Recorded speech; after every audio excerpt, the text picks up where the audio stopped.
The candlelight caught the facets of my engagement ring as I reached for the chala, and I watched David's mother's eyes narrow with that particular brand of disapproval I'd come to recognize over the past 6 months.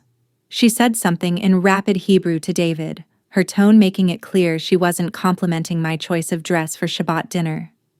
Before we jump back in, tell us where you're tuning in from, and if this story touches you, make sure you're subscribed. Because tomorrow, I've saved something extra special for you. David laughed, that easy, dismissive laugh I'd been hearing more often lately.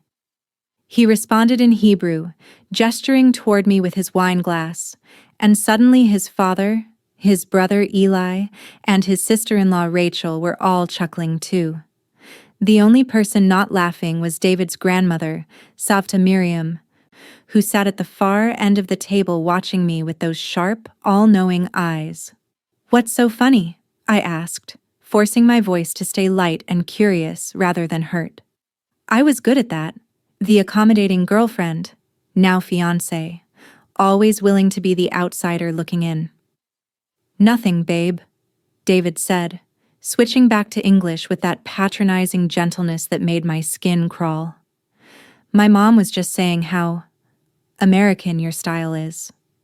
American wasn't the word his mother had used.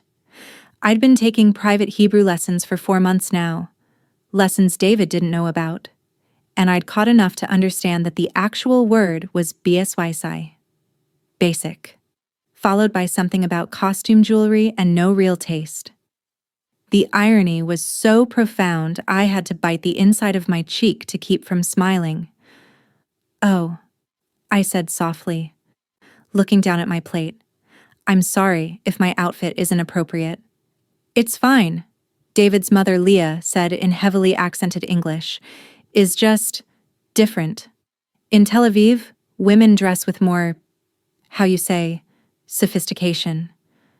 I nodded, playing the part I'd perfected over 6 months of Friday night dinners.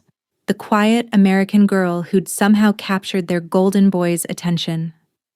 David worked in tech, developing some app I'd never fully understood, and his family treated him like he'd invented the internet itself. When he'd proposed 3 months ago, his mother had actually cried. Not from joy, but from what I'd understood to be disappointment that he was settling down with someone so ordinary. If only they knew. "Naomi," David's father, Avi, said, his English better than his wife's. "David tells us you work with your hands. You make crafts?" The word crafts landed like a dismissal.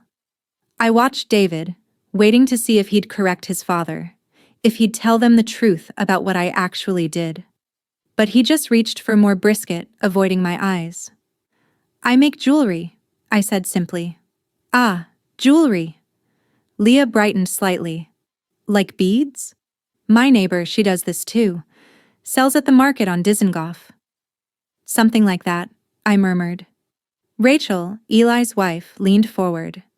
She was the only one who'd ever shown me genuine warmth, though I suspected it was more about having another woman at these dinners than actual friendship. "That's lovely, Naomi. Do you have a shop?"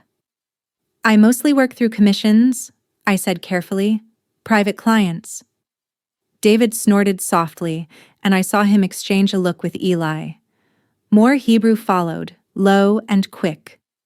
I caught the words STVDN tight MNVT, art student, and MTS hike. Funny, amusing. They thought I was playing at being an artist. They thought I spent my days threading beads onto wire in my small studio apartment in Brooklyn, maybe selling pieces on Etsy for $50 each. David had certainly never bothered to correct that impression, even though he'd been to my studio exactly once, seen my workstation, my tools, the raw materials I kept locked in a fireproof safe. But then again, David had never asked many questions. He liked the idea of me more than the reality, the pretty, accommodating girlfriend who didn't challenge him, who fit quietly into the margins of his busy life. When we'd met at a coffee shop in Manhattan 18 months ago, I'd been dressed down, sketching in my notebook during a rare afternoon off. He'd assumed I was a student, and I'd been so tired of men who became interested only after they learned about my work, my success, my connections, that I'd just let him assume. One coffee date had turned into two, then dinner, then a relationship.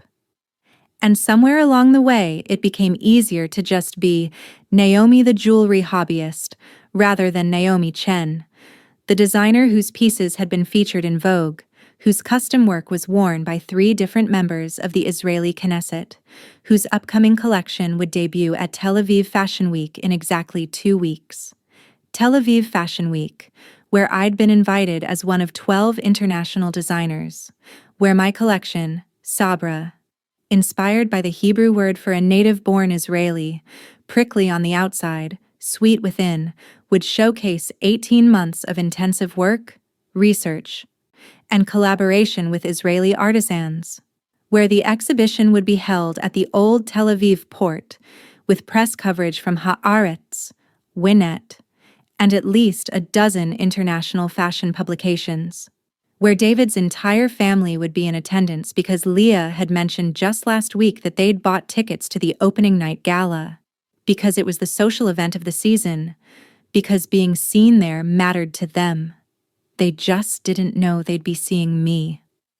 Naomi makes cute little things, David said now, his hand finding mine under the table. Maybe one day she'll have her own Etsy shop. Right, babe? I squeezed his hand back, my smile never wavering. Maybe. Savta Miriam made a sound, something between a cough and a laugh. When I looked at her, she was watching me with those penetrating eyes, a small smile playing at her lips. Unlike everyone else at the table, Savta Miriam had been born in Brooklyn, had moved to Israel as a young woman, and had never fully lost her American directness. She spoke less than everyone else, but when she did, people listened. She said something in Hebrew now, sharp and clear, and the entire table fell silent. What did she say? I asked. Preparing and narrating this story took us a lot of time, so if you are enjoying it, like this video, it means a lot to us. Now back to the story. David shifted uncomfortably. She said you have good eyes, that she sees intelligence in them. That wasn't quite what she'd said. My Hebrew was good enough now to know she'd actually said, "That girl understands every word we're saying, and she's smarter than all of you combined." But I just smiled at Savta Miriam and said, "Thank you, that's very kind." The dinner continued, the conversation flowing back into Hebrew more often than not. They discussed David's work, Eli's upcoming promotion, Rachel's pregnancy, neighborhood gossip I couldn't follow. I ate quietly, performing the role of the outsider, the American girlfriend who was trying so hard to fit in, but never quite would. Inside, I was thinking about the final fitting I had scheduled for Monday. My centerpiece, a collar necklace that incorporated ancient Jewish wedding ring designs with modern industrial elements, hammered steel interwoven with delicate gold filigree and studded with conflict-free diamonds from the Negev. It had taken me 3 months to get the balance right. Working with a metalsmith in Jaffa who'd been skeptical of my vision until he saw the preliminary designs. The piece would be modeled by Yael Shelef, one of Israel's top runway models, who'd specifically requested to wear my collection after seeing my preliminary sketches. Yael, who was sitting 2 tables away from us right now at a restaurant on the Upper West Side, finalizing details for Fashion Week with her team. Yael, who had no idea that the designer she'd been corresponding with via email was the quiet woman being mocked in Hebrew at a Shabbat dinner. "Naomi," Leah said, pulling me from my thoughts. "David says you don't have family? No one is coming to the wedding?" The wedding. Right. The wedding that was scheduled for next June, a year away, plenty of time to plan. Or so I'd thought, before Leah had taken over completely. Booking a venue in Tel Aviv without consulting me, hiring a wedding planner who called me David's American girl and seemed to think my role was simply to show up and look presentable. My parents passed away when I was young, I said, the words coming automatically now. I'd been raised by my grandmother in San Francisco, in a small apartment filled with her jade collection and the smell of jasmine tea. She'd died my senior year of college, leaving me alone in the world, but with enough inheritance to fund my first real studio and the connections I'd needed to get my early work into galleries. Ah, Leah said, and I couldn't tell if her expression was sympathy or satisfaction. So sad. Well, David's family will be your family now. The promise felt more like a threat. After dinner, the men retreated to the living room while Rachel and I were expected to help clear the table. Leah didn't ask. She simply started collecting plates and nodded toward the kitchen. I followed, playing the dutiful future daughter-in-law, even as I mentally reviewed the email I'd received that morning from the Fashion Week coordinators. "Don't take it personally," Rachel said quietly as we loaded the dishwasher. "Leah's like this with everyone. She still doesn't think I'm good enough for Eli, and we've been married 5 years." "Does she know you speak Hebrew?" I asked. Rachel looked startled. "Of course, I converted.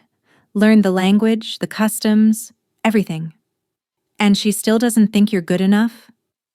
"Some people can never be pleased," Rachel said with a shrug. "But you get used to it. David loves you. That's what matters." Did he? I'd been asking myself that question more and more lately. David loved the idea of me, the quiet, undemanding girlfriend who didn't compete with him, who made him feel accomplished and successful by comparison. But did he love Naomi Chen, the woman who'd spent the last decade building a career that had taken her to Paris, Milan, Mumbai, and Tokyo? Did he love the woman who'd been profiled in the New York Times style section, whose work was in the permanent collection of the Museum of Modern Art? He didn't even know that woman existed. "Rachel," I said carefully, "has David ever mentioned what I actually do? Like, specifically?" She frowned. "He said you make jewelry. Pretty pieces, handmade. Why?" "Just wondering." The sound of laughter from the living room drifted into the kitchen. More Hebrew, more jokes I wasn't meant to fully understand. David's voice rose above the others, animated and happy in a way he rarely was when we were alone. This was where he came alive, with his family, in his language, in the culture I would always be outside of, unless I showed them exactly who I was. The thought had been building for weeks now, crystallizing into a plan I wasn't entirely proud of, but couldn't seem to abandon. I'd tried to talk to David about my work, about the Fashion Week invitation, about the reality of who I was and what I did. But every time I'd started, he'd either been distracted by his phone or had made some dismissive comment about hobby projects that made me close up again. So instead, I'd said nothing. I'd accepted the Fashion Week invitation. I'd finalized my collection. I'd arranged every detail of the showcase, working with the coordinators to ensure my presentation would be one of the highlights of opening night. And I'd told no one, not David, not his family, not the few friends I had left in New York who still thought I was just a struggling artist making ends meet. In 2 weeks, they would all find out the truth. "Naomi?" David called from the living room. "Come say goodbye to everyone. I need to get home. Early meeting tomorrow." I dried my hands and walked into the living room, where the family was gathered near the door. Leah kissed my cheeks with the perfunctory warmth she'd perfected. Avi shook my hand formally, and Eli barely acknowledged me. Rachel gave me a genuine hug and whispered, "Hang in there." Savta Miriam was the last. She pulled me down to her level and kissed both my cheeks, then held my face between her weathered hands. In clear, unaccented English, she said, "Don't let them make you small, child. You were meant for bigger things." I blinked, startled. Before I could respond, she'd released me and turned away, leaving me wondering how much she actually knew. The cab ride back to Manhattan was quiet. David scrolled through his phone, occasionally laughing at something and showing me memes I didn't understand, or responding to messages in Hebrew. I watched the city lights blur past the window, thinking about the collar necklace, about the runway, about the moment when his family would see my name in the program. "Hey," David said suddenly, putting his phone away. "I'm sorry about tonight. My mom, she can be a lot. It's okay. She just wants the best for me, for us." He took my hand, and I noticed again how he never really looked at my ring, the one he'd chosen himself from a chain jewelry store, a simple solitaire that cost maybe $2,000. Pretty enough, conventional enough, exactly what you'd give to the quiet girlfriend who made craft jewelry as a hobby. My own work started at $15,000 for simple pieces. My average commission was somewhere around $40,000. The collar necklace alone was valued at over $200,000, between the materials, the craftsmanship, and my name. "David," I said carefully, "do you ever wonder what I actually do all day, when you're at work and I'm in my studio?"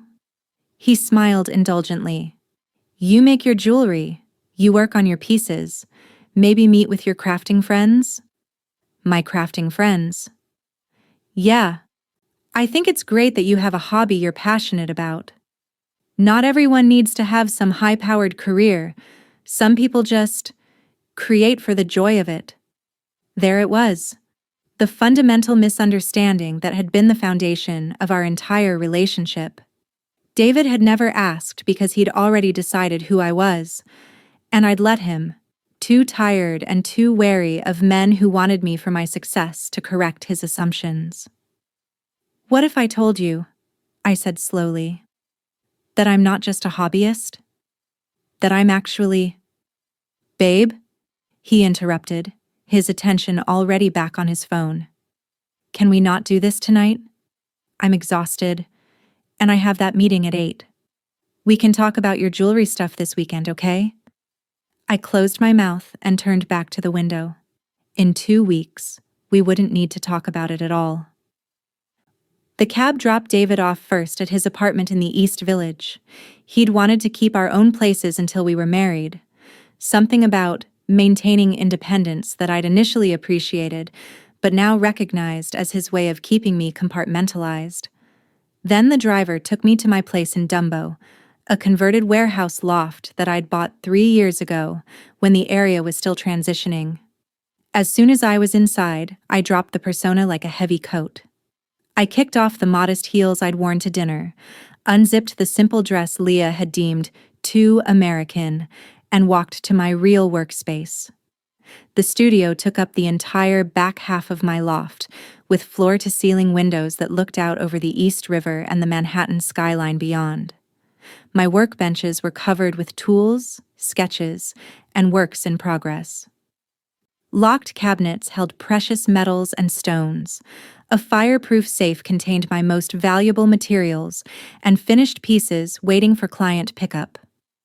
On the main workbench, under protective cloth, lay 3 pieces from my Fashion Week collection. I pulled back the cloth and turned on the overhead lights, studying them with a critical eye. The first was a cuff bracelet that incorporated ancient Hebrew letters with modern geometric patterns, each letter spelling out words of power, strength, wisdom, courage, in a design that was both traditional and boldly contemporary. The second was a pair of earrings that echoed the architecture of Jerusalem's old city, with tiny arches and stones that caught the light, like the golden glow of Jerusalem limestone at sunset. The third was a brooch designed to look like a sabra cactus flower. Delicate and beautiful, with sharp edges that could draw blood if handled carelessly. These 3 pieces would be displayed on individual pedestals as part of the exhibition. The rest of the collection, 12 more pieces, including the collar necklace, would be worn by models during the runway show. Each piece told a story about Israeli identity, about the tension between ancient and modern, soft and hard, welcoming and defensive. I'd spent 6 months researching in secret, making 2 trips to Israel that David thought were girls' weekends with friends I'd invented. I'd met with historians, studied artifacts in museums, worked with artisans in Jerusalem and Tel Aviv and Jaffa. I'd walked the streets of the old city at dawn, sat in cafes in Florentin, watched the sunset from the Tel Aviv port, where my work would soon be displayed. And through it all, I'd been treated like an outsider by the man I was supposed to marry, and his family who thought I was too basic, too American, too unsophisticated to understand real culture. My phone buzzed with a message from Yael Shalef. Final fitting confirmed for Monday, 2 p.m.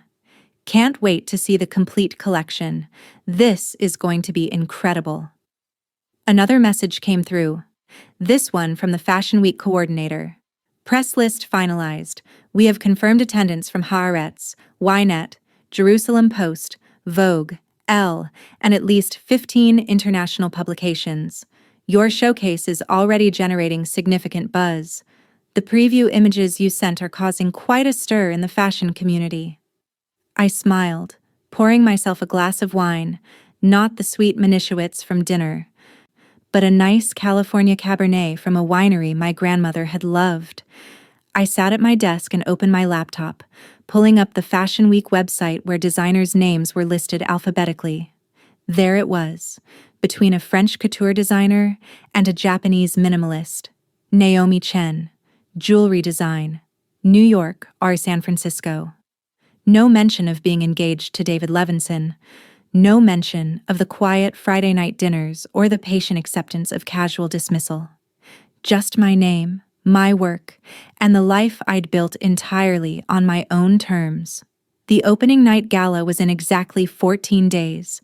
Leah had mentioned buying tickets months ago, splurging on the premium package that included cocktails, runway seating, and access to the post-show exhibition. She'd invited her entire social circle, turning it into a major event for their community. David had been only mildly interested until his mother made it clear that attendance was mandatory. I'd seen the guest list. The Levinson family had purchased 8 tickets, premium seats, 5th row center. They would have a perfect view of everything. My phone rang and I saw David's name flash on the screen. I considered not answering, but old habits died hard. Hey, I said. Hey, babe, I'm home. Just wanted to say goodnight and, sorry again about dinner. My mom means well. David, what exactly did your mother say about my jewelry? Before dinner, when I walked in? He was quiet for a moment. Why? You didn't understand it anyway. Humor me. Another pause. She said your necklace looked like something from a souvenir shop, that it was basic. But she doesn't understand American fashion, you know? She's very Tel Aviv chic. And what did you say? I defended you, he said, though his tone suggested otherwise. I said you have your own style. Your own style, meaning poor taste. I got it. Look, David continued, I know fitting in with my family is hard, but you have to understand, they're used to a certain level of sophistication. Tel Aviv is one of the fashion capitals of the world. My mom's friends are all very stylish, very cultured. They just want to make sure I'm with someone who can keep up. Keep up, as if I were somehow trailing behind, struggling to match their elegance. And you think I can't keep up? I asked quietly. That's not what I said. I just think, maybe you could try a little harder? Like, maybe invest in some nicer pieces? There are some great jewelry stores in the Diamond District. I could help you pick out something more sophisticated for the wedding. He wanted to take me jewelry shopping, to help me develop better taste. The man who knew nothing about design, about craftsmanship, about the difference between fashion and art, wanted to educate me on jewelry. That's very thoughtful, I managed to say. I'll think about it. Great. Okay, I really need to sleep. Love you. Love you too. I said automatically, but he'd already hung up. I sat there for a long moment, staring at my collection, thinking about the months of work, the research, the passion I'd poured into these pieces. Thinking about every Friday night dinner where I'd bitten my tongue, every dismissive comment I'd absorbed, every time I'd made myself smaller to fit into the space David and his family had allotted me. Not anymore. I opened my email and found the message from the Fashion Week publicity team, the one asking if I wanted to do any pre-event press. I'd declined before, preferring to let my work speak for itself. But now I hit reply and typed, "I've reconsidered. I'm available for interviews. Please send any media requests my way." The response came back within minutes. "Fantastic. We have 3 interview requests already. Haaretz wants to do a profile piece. Ynet wants to include you in their 12 Designers to Watch feature. And Vogue is interested in a video interview about your creative process. Would you be available this week?" I smiled and confirmed all 3 interviews. Over the next week, I lived a double life more completely than I ever had before. During the day, I was Naomi Chen, internationally recognized jewelry designer. I gave interviews to fashion journalists who asked intelligent questions about my inspirations, my techniques, my vision for modern Israeli-inspired design. I worked with Yael and the other models, perfecting the way each piece would be worn, ensuring every detail was exactly right. I attended production meetings, reviewed lighting plans, and signed off on the exhibition layout. At night, I was David's quiet girlfriend. I attended another Friday night dinner where Leah complained about my inappropriate pantsuit. Not knowing it was Stella McCartney, purchased at a sample sale where I'd been invited as a VIP. I smiled through David's jokes about my craft projects and nodded sympathetically when he complained about work stress. I played the role so well that I almost forgot it wasn't real. Almost. The Haaretz profile ran 5 days before Fashion Week. The journalist, a woman named Tamar who'd studied jewelry design herself before becoming a writer, had been fascinated by my integration of traditional Jewish motifs with contemporary design. She'd asked about my process, my inspirations, my thoughts on representing Israeli culture as an outsider. "But are you really an outsider?" she'd asked. "Your work shows such deep understanding, such respect for the culture. And I understand you're engaged to an Israeli man?" I'd been careful in my response. "I'm engaged, yes. But I prefer to keep my personal life separate from my work. This collection isn't about my relationship. It's about my own journey of understanding and appreciating Israeli culture and Jewish identity through design." The article was beautiful, thoughtful, and accompanied by stunning photographs of 3 pieces from my collection.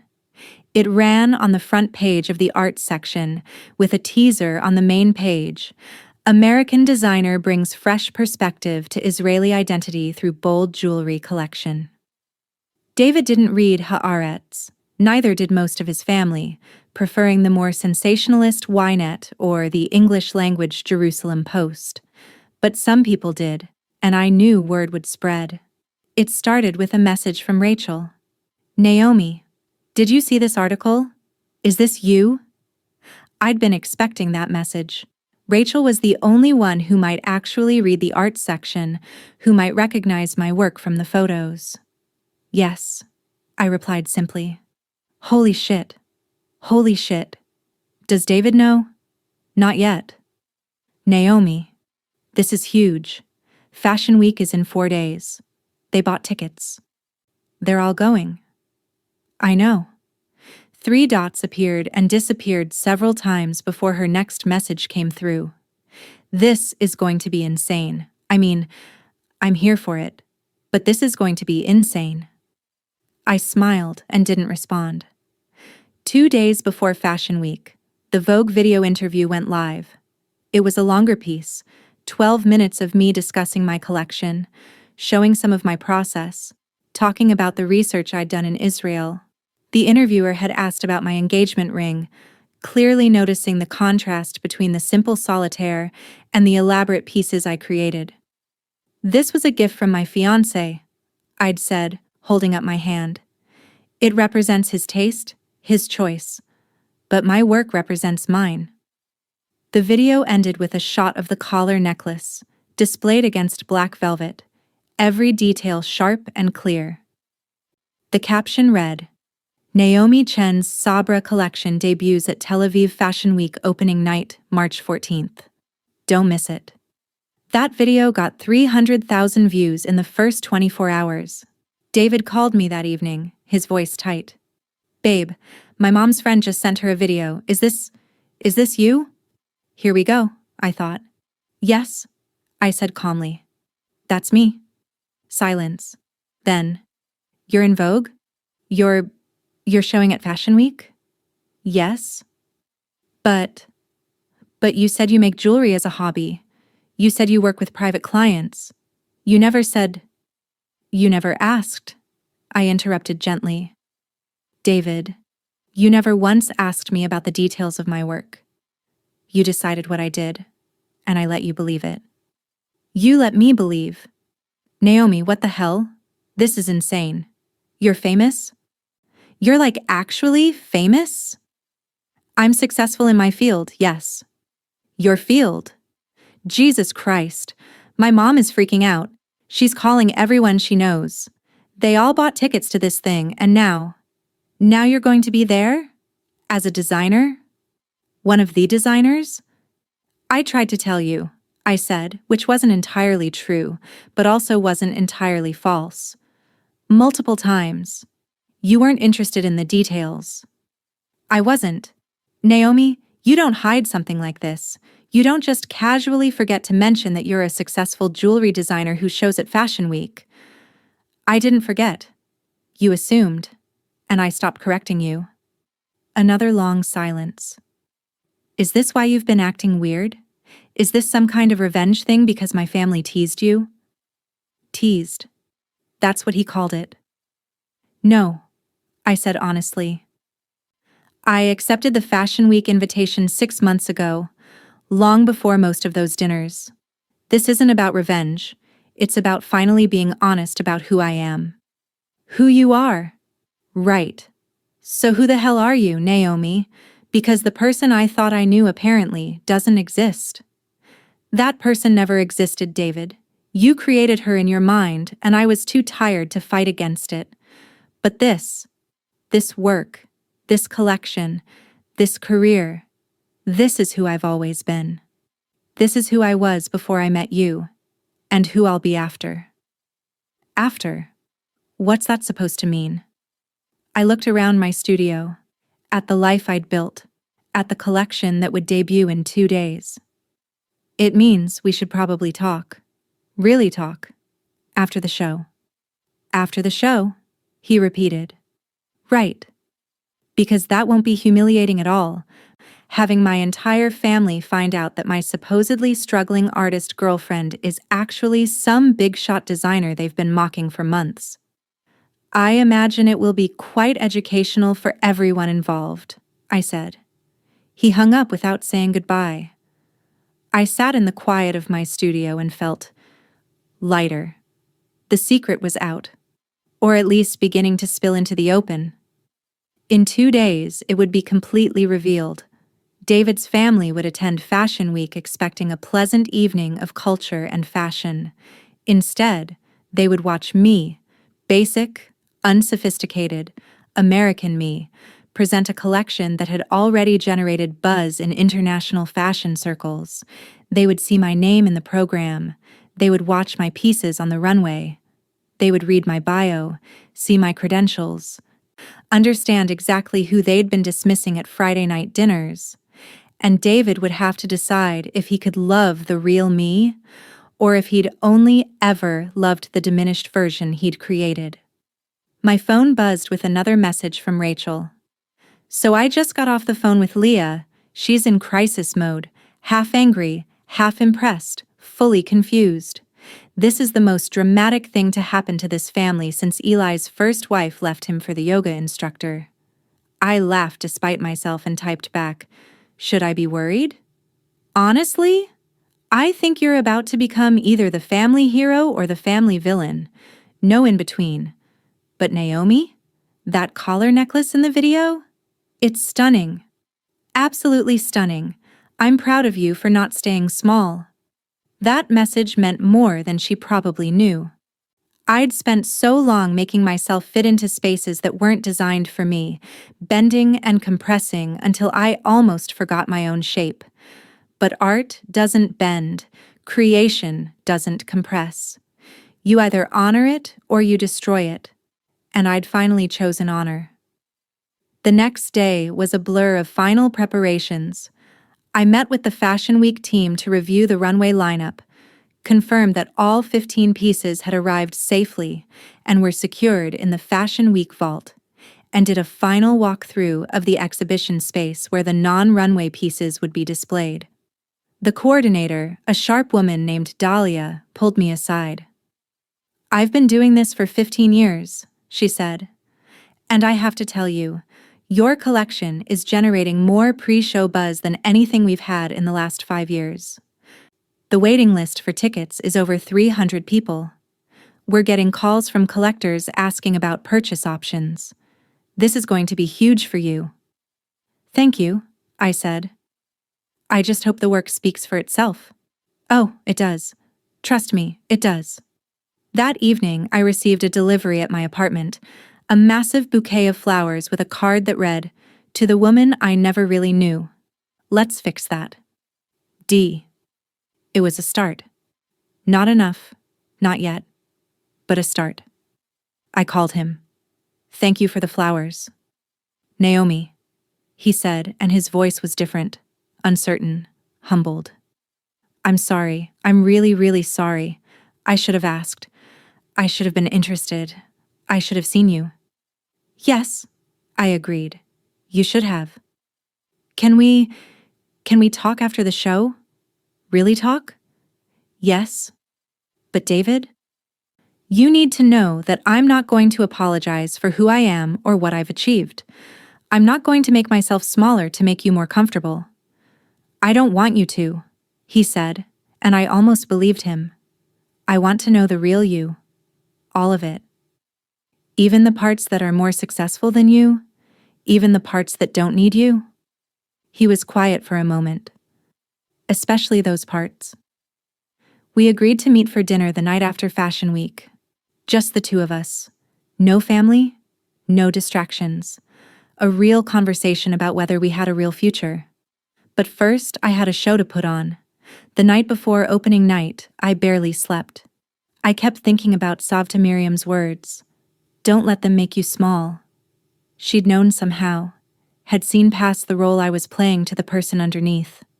I wondered if she'd read the articles, seen the videos, put the pieces together. I wondered if she'd be proud. At 5 a.m, unable to sleep, I went to my studio and stood before my collection one last time before it would leave for the venue. Each piece represented hours of work, of research, of pouring myself into metal and stone.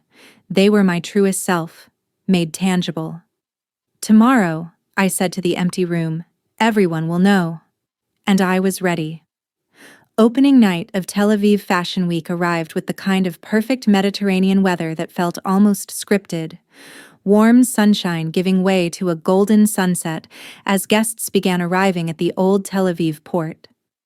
I watched from backstage as the crowd filed in, champagne glasses in hand, the air buzzing with excitement and the rapid-fire Hebrew conversations of Israel's fashion elite. I'd arrived 3 hours early for final preparations, my hands steady as I helped the models into their pieces, adjusted clasps, ensured every angle was perfect. Yael stood before me now wearing the collar necklace, and even in the harsh backstage lighting it was breathtaking. "Naomi," she said, turning to catch my eye in the mirror, "this is a masterpiece. I've worn jewelry from Cartier, Bulgari, Tiffany. This rivals all of them." "Thank you," I said, making a final adjustment to ensure the piece sat perfectly against her collarbone. The hammered steel caught the light, the gold filigree seeming to float above it, the Negev diamonds throwing tiny rainbows across her skin. My phone buzzed. Rachel. We just arrived. Leah is dressed. Like, full Tel Aviv socialite mode, she has no idea. This is going to be legendary. I smiled and tucked my phone away. Through a gap in the curtain, I could see the Levinson family being escorted to their seats. 5th row center, just as I'd known. Leah wore a stunning designer dress, probably Elie Saab, her hair perfectly styled. Avi looked distinguished in a dark suit. Eli and Rachel were together, Rachel catching my eye and giving me a subtle thumbs up. Savta Miriam walked slowly, aided by a cane, her sharp eyes already scanning the venue with interest. And David. David looked nervous, his eyes darting around, fidgeting with his program. He'd tried to call me 6 times today. I'd ignored all of them. Dahlia appeared at my elbow. 5 minutes. The press is seated. The VIPs are in place. And your collection is closing the first half of the show. Are you ready? Was I ready? I'd been ready for 6 months. For 18 months. For my entire life. I'm ready. The lights dimmed and the show began.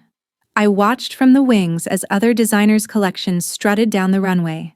Beautiful work, innovative designs, each one receiving enthusiastic applause.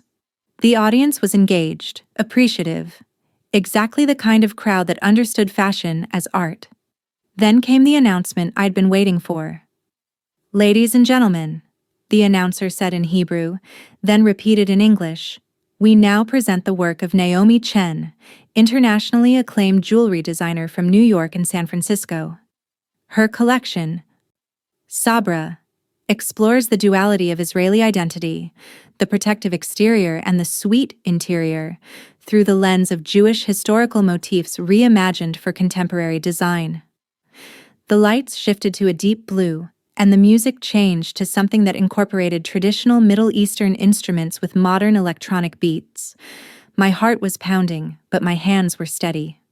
Yael stepped out first, wearing the collar necklace with a simple black dress that let the piece command all attention. The gasp from the audience was audible. She walked with perfect confidence, the necklace catching every light, every camera flash. When she reached the end of the runway and paused, turning slowly, I heard someone whisper loudly in Hebrew, "That's extraordinary." I couldn't see the Levinson family's faces from my angle, but I could imagine them. Still not understanding, probably. Still not connecting the designer's name to the quiet girlfriend they'd mocked. The next model wore the cuff bracelet, the Hebrew letters seeming to glow against her skin. Then the earrings, catching light like Jerusalem itself. Piece after piece, my collection walked down that runway, and with each one, the audience's response grew more enthusiastic. The final runway piece was a ring I'd designed to look like the walls of the old city, circular, protective, ancient yet eternal. The model wore it on her index finger, her hand raised as she walked, letting everyone see the intricate detail work. When the last model disappeared backstage, there was a moment of silence. Then the applause began. Not polite, not merely appreciative, but thunderous. People stood. I saw camera flashes, heard voices calling out in Hebrew and English, asking questions, demanding to know more. Dahlia grabbed my arm. "That's your cue. Go." I stepped out onto the runway, and for a moment, the lights were so bright I couldn't see anything. Then my eyes adjusted, and I saw them. The entire Fashion Week audience on their feet, applauding. Press cameras turning toward me. And in the 5th row, the Levinson family, frozen in their seats like a photograph. Leah's mouth was literally open. Avi had dropped his program. Eli looked like he'd been slapped. Rachel was grinning and clapping enthusiastically, the only one who seemed thrilled. Savta Miriam was nodding slowly, that knowing smile on her face again. And David. David was staring at me like he'd never seen me before. Which, in a way, he hadn't. I walked the length of the runway in the simple black dress I'd chosen specifically for this moment. Elegant, professional, unadorned, except for one piece of my own jewelry. A delicate chain with a tiny pendant in the shape of a sabra flower. Nothing basic, nothing unsophisticated, nothing that suggested I needed anyone's help to understand fashion or culture or art. When I reached the end of the runway, I paused as the models had, turning slowly to let everyone see me, not hiding, not diminishing, just being exactly who I was. The announcer spoke again. Naomi Chen, whose work has been featured in the Museum of Modern Art's permanent collection, whose pieces have been worn by celebrities and dignitaries worldwide, and whose innovative designs have earned her recognition as one of the most influential jewelry designers of her generation. I bowed slightly, thanked the audience with a nod, and walked back down the runway. As I passed the fifth row, I let my eyes meet Leah's for just a moment. Her expression was beyond description. Shock, disbelief, horror, and maybe, just maybe, a hint of respect. Backstage was chaos. Press wanted interviews. Buyers wanted to discuss pieces. Other designers wanted to congratulate me. Dahlia was fielding offers, taking names, organizing the madness. Yael hugged me, careful not to disturb the collar necklace she was still wearing. "That was perfect," she said. "Absolutely perfect. I've already had 3 people ask me where they can commission pieces." My phone was exploding with notifications. Messages from people I hadn't heard from in years, former clients, fashion bloggers, journalists, and buried in all of it, messages from the Levinson family. "David, we need to talk, now." "Leah, I don't understand. How is this possible?" "Eli, did you know about this?" Sent to the family group chat I was in but rarely participated in. "Rachel, you are my hero. Coffee tomorrow?" And Savta Miriam, who somehow had my number even though I'd never given it to her. "I told them you were smart. Come visit me this week, child. We should talk." I ignored most of them. There would be time for conversations later. Right now, I had a second half of the show to watch, an exhibition to oversee, and a celebration to attend. The exhibition hall opened after the runway show concluded. My 3 non-runway pieces were displayed on individual pedestals under perfect lighting, each with a small placard explaining the inspiration and design process. Already, a crowd had gathered around them, and I could hear the murmur of appreciation and discussion. I stood to the side, watching, listening to fragments of conversation. The detail work is incredible. I heard she spent 6 months researching in Israel. The way she's integrated traditional Jewish motifs with contemporary design. Did you see the price estimates? Starting at $15,000? A woman in an expensive suit approached the cuff bracelet, studying it intently. She pulled out her phone and made a call, speaking rapidly in Hebrew. I caught enough to understand she was calling her husband, telling him she'd found the perfect anniversary gift, asking him to transfer funds to secure it immediately. Dahlia appeared at my side again. "We have 12 serious purchase inquiries already, and the exhibition's been open for 20 minutes. Naomi, I think you're going to sell out." "Already?" I couldn't quite believe it. "Already. And we have 6 commission requests from people who want custom pieces, including..." She lowered her voice. "Including someone from the Prime Minister's office." I blinked. "The Prime Minister?" "His wife saw the press coverage this morning. She wants to discuss a piece for an upcoming state dinner." This was beyond anything I'd imagined. I'd hoped for good reception, for validation, for the satisfaction of revealing myself to David's family. But this was career-defining. "Naomi." The voice behind me was familiar and unwelcome. I turned to find Leah standing there, Avi beside her. Up close, I could see that her perfect makeup couldn't quite hide the complex emotions playing across her face. "Mrs. Levinson," I said politely. "Mr. Levinson, are you enjoying the exhibition?" "Enjoying." Leah seemed unable to complete the sentence. She switched to Hebrew, speaking rapidly, and I let her finish before responding. "I understood all of that," I said quietly in Hebrew. My accent was American, but the words were correct. "Every word you've said at every dinner, every joke, every dismissal." Her face went pale. Avi put a hand on her arm, but she shook him off. "You speak Hebrew?" She managed in English. "I've been taking lessons for months. I wanted to understand the culture better. For my work." I gestured at the exhibition. "And to understand what you really thought of me." "Why didn't you say something?" Avi asked, and at least he had the grace to look embarrassed. "Why did you let us mock me? Dismiss me? Treat me like I was too simple to understand sophistication?" I kept my voice level, professional. "Because I wanted to see who you really were, and you wanted to believe I was less than I am. It was easier for you to look down on David's American girlfriend than to consider that she might be your equal." Leah found her voice, and with it, her defense. "You deceived us. You pretended to be someone you weren't." "No," I corrected gently. "I was always exactly who I am. You decided who I was without asking, and I stopped trying to correct you. There's a difference. The jewelry you wore to our dinners was my own work. Early pieces, simple designs.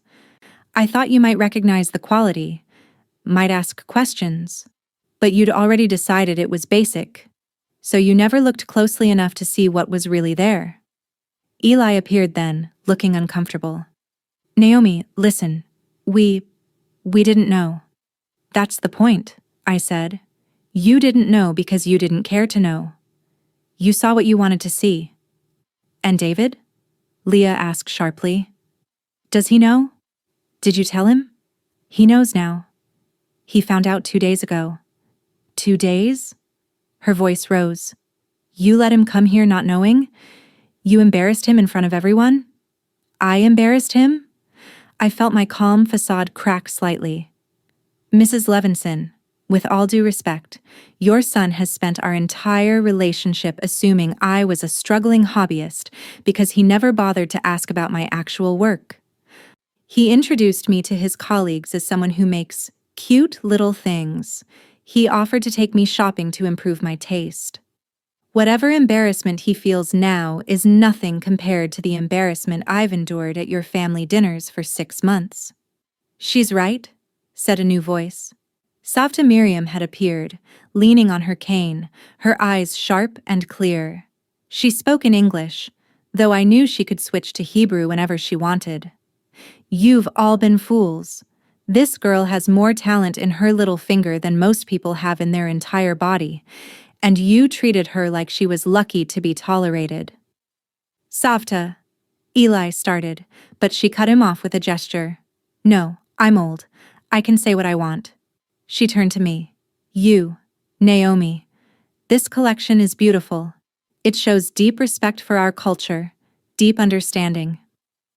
You are the real thing, and they are the ones who are basic." I couldn't help it. I laughed. Savta Miriam smiled. "Come see me before you leave Israel," she said.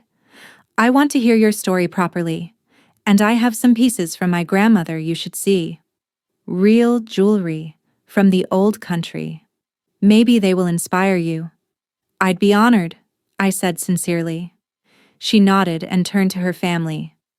"As for you, all of you, you owe this woman an apology, a real one, not the half-hearted justifications you're working on now." With that, she walked away toward the exhibition, leaving her family standing in awkward silence. Avi spoke first. "Naomi, I apologize. Truly, we made assumptions, and they were wrong." "We were wrong," Leah added, though the words seemed to pain her. "Your work it's extraordinary." I can see why you're successful. It wasn't a great apology, but it was something. I nodded acknowledgement. Where's David? I asked. He left, Eli said. Right after your runway walk. He said he needed air. Of course he did. The rest of the evening passed in a blur of congratulations, press interviews, and business discussions. I sold 7 pieces outright, including the collar necklace for $250,000 to a collector from Dubai. I took on 4 commission requests, each one representing months of future work and substantial income. I gave interviews to 3 major publications and had my photo taken with what felt like every fashion blogger in Israel. By the time the event finally ended around midnight, I was exhausted but exhilarated. I'd done it. I'd shown them exactly who I was, and the world had responded with enthusiasm and respect. Dahlia found me as I was preparing to leave. Naomi, I just want you to know, in 15 years of doing this, I've never seen a response like tonight. You're going to be huge. Bigger than you already are. This is the kind of breakthrough that changes careers. Thank you, I said, for believing in the collection, for giving me this opportunity. Are you kidding? Thank you. You've made this Fashion Week one to remember. As I walked out of the venue, I found Rachel waiting by the entrance. Hey, she said. I know you probably want to be alone, but I thought you might need a friendly face. Thank you, I said, and meant it. That was incredible, truly. And watching Leah's face when you walked out? She grinned. That alone was worth the ticket price. Where's David? Hotel. He's processing. Naomi, I've known David since he married Eli, and I've never seen him like this. He's really shaken. Good, I said, and then felt guilty. That sounds harsh? No, it sounds honest. He needed to be shaken. They all did. She paused. Are you going to talk to him? Eventually, but not tonight. Tonight, I just want to enjoy this. She hugged me. You deserve to enjoy it. You were amazing. Back at my hotel, a boutique place in Tel Aviv, paid for with my own money, not knowing that David and his family were staying at a different hotel across the city, I finally looked at my phone properly. The messages were overwhelming. Notifications from Instagram, Twitter, fashion blogs. The Haaretz article had been updated with photos from tonight. Vogue had already posted a gallery of my collection with the headline, Naomi Chen steals the show at Tel Aviv Fashion Week. And buried in all of it, one message from David. I'm at the Rothschild Hotel, room 412. If you want to talk tonight, I'll be awake. If not, I understand. But Naomi, I'm so sorry. For everything. I stared at that message for a long time. Part of me wanted to go, to have the conversation, to see if there was anything left to salvage. Part of me wanted to let him sit with his regret, to feel the full weight of what he'd missed by never really seeing me. In the end, I poured myself a glass of wine from the minibar and sat on the balcony, looking out over Tel Aviv's lights. Tomorrow would be soon enough for difficult conversations. Tonight belonged to me and my triumph. I woke the next morning to my phone ringing. David. Hello, I said, my voice rough with sleep. Naomi, thank God. Can we meet? Please? I need to talk to you. I checked the time, 9 a.m. Give me an hour. There's a cafe on Dizengoff near Arlazorov. Meet me there. I'll be there. I took my time getting ready, choosing my clothes carefully. Another simple black dress, elegant but not showy. The Sabra flower pendant again. My armor of authenticity. David was already there when I arrived, looking like he hadn't slept. 2 cups of coffee sat on the table in front of him. I ordered you a cappuccino, he said. I remember you like them. I sat down, wrapping my hands around the warm cup. Thank you. Naomi, He ran his hands through his hair. I don't even know where to start. I'm so sorry. I'm so sorry." "For what, specifically?" I needed to hear him say it. "For not seeing you. For not asking questions. For assuming you were less than you are. For letting my family mock you. For being too absorbed in my own life to care about yours." He looked at me with red-rimmed eyes. "For being a terrible fiancé to an extraordinary woman." "You weren't terrible," I said quietly. "You were just disinterested. You liked the idea of a girlfriend who was simple, uncomplicated, who didn't challenge you. And I let you believe that because I was tired of men who only wanted me for my success. So we both lied." "No, I never lied. I just didn't correct your assumptions. There's a difference." He nodded slowly. "I looked you up last night. Really looked you up. Naomi, you're famous. You're successful. You're exactly the kind of person I always said I wanted to be with. And I didn't even recognize you because I'd decided you were something else. The question is," I said carefully, "can you love the real me? Not the quiet girl who fit into the margins of your life, but the woman who has her own career, her own success, her own identity that has nothing to do with you?" He was quiet for a long moment. "I want to say yes. I want to believe I can. But honestly, I don't know. Last night, watching you on that runway, seeing everyone applaud you, reading about your achievements, I felt proud, but I also felt small." At least he was honest. I felt like I'd been dating someone famous without knowing it. And now everyone knows. And they're going to look at me like I'm the lucky one. Like I'm the one who doesn't deserve you. He looked up at me. And they'd be right. "David." "No, let me finish. My whole life, I've been the golden boy. The successful one. The one my parents brag about. And I liked that you seemed to need me. To look up to me. But you never needed me, did you? You were always fine on your own. I wanted you," I corrected. "That's different from needing you. Is it enough? For you, I mean. Is wanting me enough when you could have anyone?" I thought about that. A month ago, I would have said yes. I would have said that wanting someone is the purest form of choosing them. But now I think I need someone who wants to know me. Really know me. Someone who asks questions and cares about the answers. Someone who doesn't need me to be smaller so they can feel bigger. "I want to be that person," he said desperately. Wanting to be and actually being are different things. We sat in silence for a while, drinking our coffee, watching Tel Aviv wake up around us. "What do we do now?" he finally asked. I pulled the engagement ring off my finger and set it on the table between us. "I think we take a break. A real one. We figure out who we actually are separately, and then we see if those people actually work together." "You're ending it." "I'm pausing it," I corrected.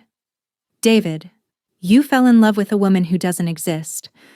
I need you to meet the real me, get to know her, and then decide if you actually want to marry her. And I need to figure out if I can be with someone who was so willing to dismiss me." He stared at the ring, not touching it. "How long?" "I don't know. Months, maybe. We can talk occasionally, but no Friday night dinners, no family events, no pretending everything's fine.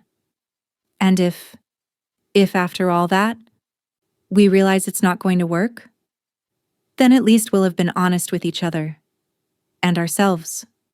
He finally picked up the ring, turning it in his fingers. "For what it's worth, I think you're incredible. I always did, even when I didn't understand what I was seeing." "That's a start," I said, "but it's not enough." We talked for another hour, sorting through logistics, discussing how to tell his family, figuring out what to do about the wedding venue his mother had booked. It was sad and necessary and strangely relieving. When we finally parted, he hugged me tightly.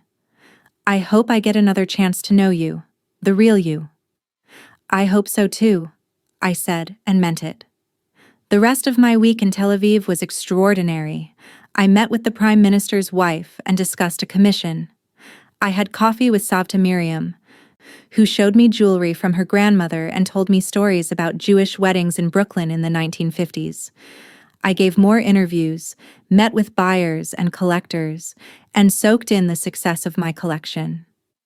On my last day, I visited the exhibition one final time. All but one of my pieces had sold, and that one was being held for a museum that wanted to add it to their permanent collection. Dahlia told me she'd never seen anything like it. "You've changed the game, Naomi," she said. "Next year you could show in Paris, Milan, New York. The world is open to you." Flying back to New York, I thought about the past week, about the revelation and confrontation and unexpected triumph. I'd set out to prove something to David and his family, but in the end, I'd proven something to myself, that I didn't need to hide who I was to be loved. That the right people would appreciate me as I am, and the wrong ones would reveal themselves through their dismissal. My phone buzzed with a message from Rachel. "Leah is telling everyone she always knew you were talented. Thought you'd appreciate the irony." I laughed and typed back. Some people rewrite history to avoid confronting their mistakes. True, but Savta Miriam is telling everyone the real story. She's your biggest fan now. Back in New York, my studio felt different, not because it had changed, but because I had. I was done hiding, done diminishing, done fitting myself into spaces that were too small. My calendar was already filling up with commission requests and exhibition opportunities. The Museum of Modern Art wanted to do a retrospective of my work.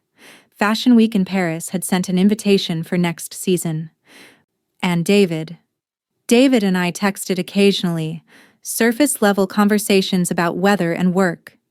He'd joined therapy, he told me, to work on his tendency to make assumptions and his discomfort with successful women. It was a start. Whether it would be enough remained to be seen. 3 months later, I received a package at my studio. Inside was a small box with a note. "I finally understand what real jewelry looks like. D." Inside the box was a pendant he'd commissioned from another designer. Not as skilled as me, but competent. It was a sabra flower, different from mine, his own interpretation. The note continued, "I'm learning to see. It's harder than I thought. But I'm trying. Can we have coffee next week?" I held the pendant up to the light, watching it catch and scatter the sun. It wasn't perfect, but it was thoughtful. It was effort. It was the beginning of him actually trying to know me. I texted back, "Coffee sounds good." I didn't know if David and I would find our way back to each other. I didn't know if the person he was becoming could truly appreciate the person I'd always been. But I knew one thing with absolute certainty. I would never again make myself small for anyone. Not for love, not for family, not for the comfort of people who preferred their own assumptions to the truth. I was Naomi Chen, internationally acclaimed jewelry designer. I was extraordinary. I was enough exactly as I was, and anyone who couldn't see that clearly wasn't worth dimming my light for. The sabra flower pendant from David found a place on my workbench, next to my tools and sketches. A reminder of the journey, from hiding to revelation, from accommodation to authenticity, from basic to brilliant. Some people called it revenge. I called it truth. And truth, I'd learned, was the most beautiful thing I could create. The end. Up next, you've got 2 more standout stories right on your screen. If this one hit the mark, you won't want to pass these up. Just click and check them out. And don't forget to like, subscribe, and turn on the notification bell so you don't miss any upload from us.